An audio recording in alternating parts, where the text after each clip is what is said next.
Broadcasting live from the Business RadioX studios in South Florida, it's time for South Florida Business Radio. Now, here's your host. Lee Cantor here, another episode of South Florida Business Radio, and this is going to be a good one. But before we get started, it's important to recognize our sponsor, Diaz Trade Law, your customs expert. Today on South Florida Business Radio, we have Jarett Levan with BBX Capital. Welcome, Jarett. Hi, Lee. Thank you. I am so excited to learn what you're up to, but for those who don't know, tell us a little bit about BBX Capital. How are you serving folks? So BBX Capital is a diversified holding company. We have three major what we call verticals. We're in the real estate business, we're in the candy business, and then we make door parts, barn doors, sliders, closet doors, and hardware. So it's a very diversified and eclectic portfolio. Now, could you just share a little bit about the history? Did you start out in one industry and then organically grew into the others? Or how did this kind of conglomerate come about? So our company has gone through many transitions over 5 decades. We started in the real estate business in Miami in the mid-'80s. We acquired a company called Bank Atlantic, which we operated for about 30 years, sold that in 2012. And at that point, BBX became a diversified holding company, still stayed with our roots, which is real estate and real estate investing, and then have diversified into other platforms. So how did the candy and sweets business catch your eye?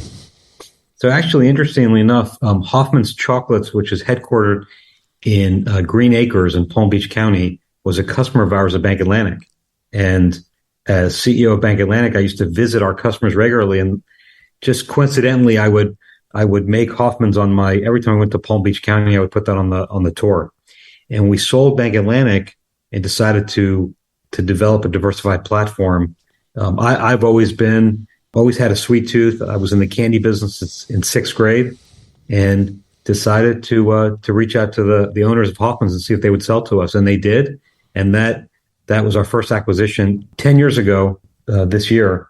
And it kind of catapulted us into this exciting industry. So when you were in kind of banking, you had a glimpse of lots and lots of businesses. So that was the first thing that caught your eye, was a chocolate company?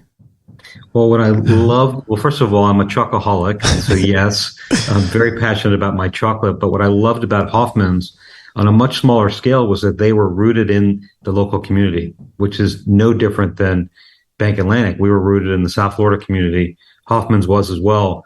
Bank Atlantic had 100 locations. Hoffman's had 3. But, the concept was the same.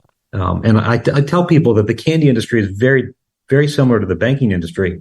You have very large companies like Mars and Hershey's and Nestle, like you have very large banks. And then you have thousands of much smaller candy businesses around the country. And that's what appealed to me about this industry. And then from there, that led to the other kind of confectionery acquisitions?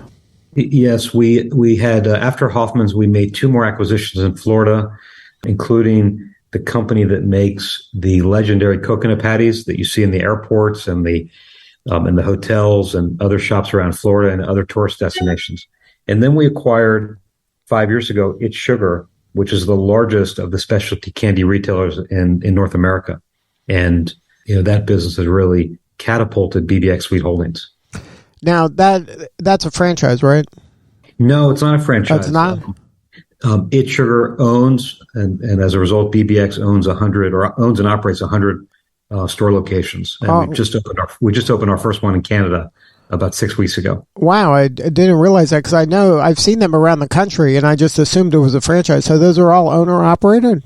Yes, they are. Wow. So what attracts you to that kind of an operation? Well, first of all, candy in North America is a $35 billion industry and growing.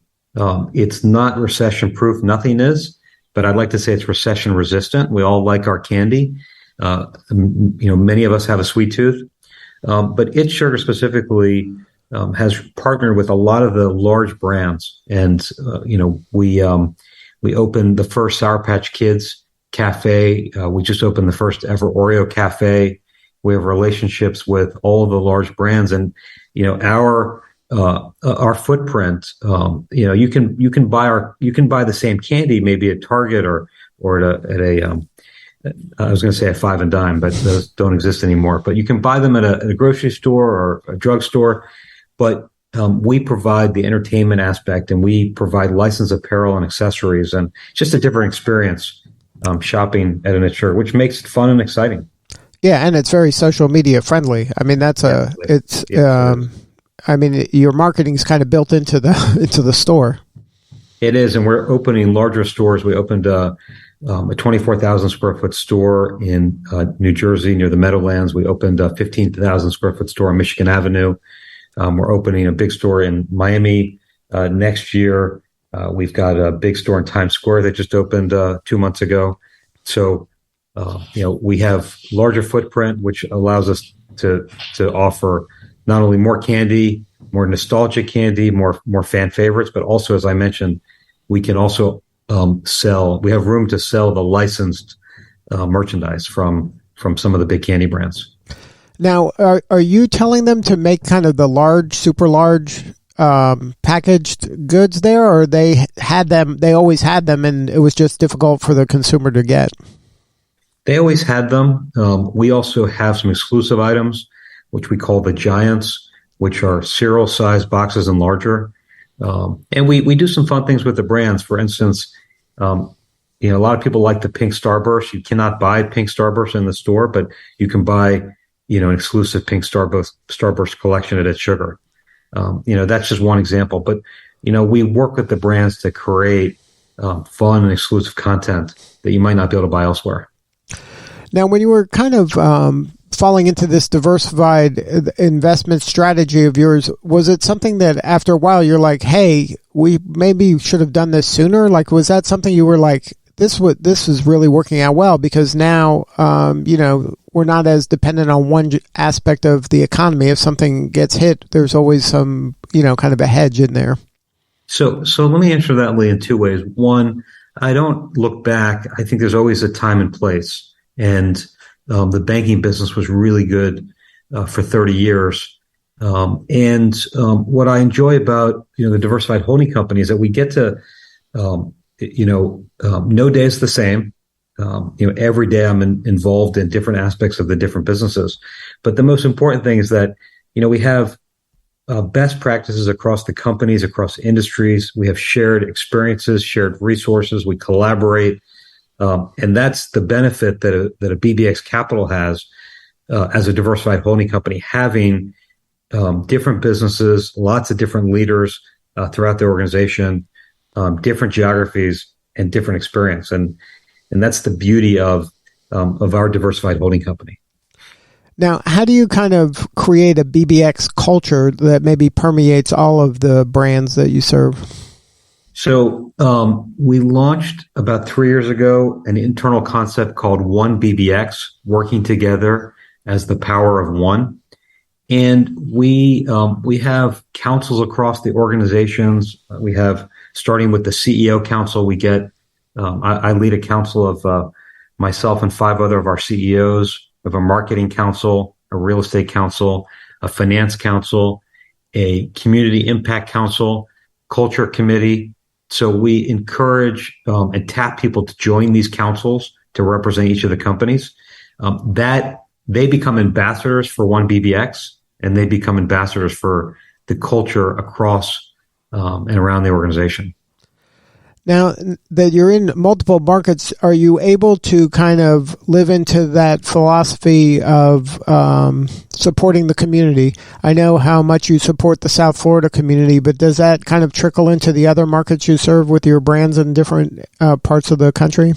It does. With our Community Impact Council, they meet once a month, and we have people represented from South Florida, from Orlando, and from Toronto, and they talk about collaboration on initiatives like food drives, or we did a build day a couple months ago where we had in 5 different locations in 5 different cities across 2 countries, where we had 100 One BBX associates building on the same day, and then we created a video with photos and videos from each of the sites and put it in our One BBX newsletter. So yes, we encourage the companies to do things locally, but we also try to do community initiatives collectively. We also have a big partnership with Make-A-Wish nationally through It's Sugar,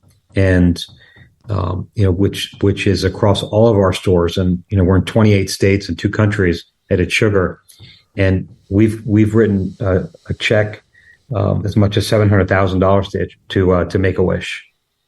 So all these initiatives are important and it's been a part of our DNA since inception to give back to our local communities, and local can be defined in many ways. Now, do you have any advice for other leaders that might be leading a diversified kind of portfolio that you are? Is there any advice that you would give to them on how to kind of make sure that everybody is on the same page when it comes to communication? It sounds like that One BBX is a great way for everybody to kind of get alignment and kind of get on the same page. So I joke internally that in addition to my title being the CEO, it's also the CRO, the Chief Reminding Officer. And, I spend a lot of time talking to our executives across our companies and encouraging our companies to learn from each other. And, that doesn't just happen by chance.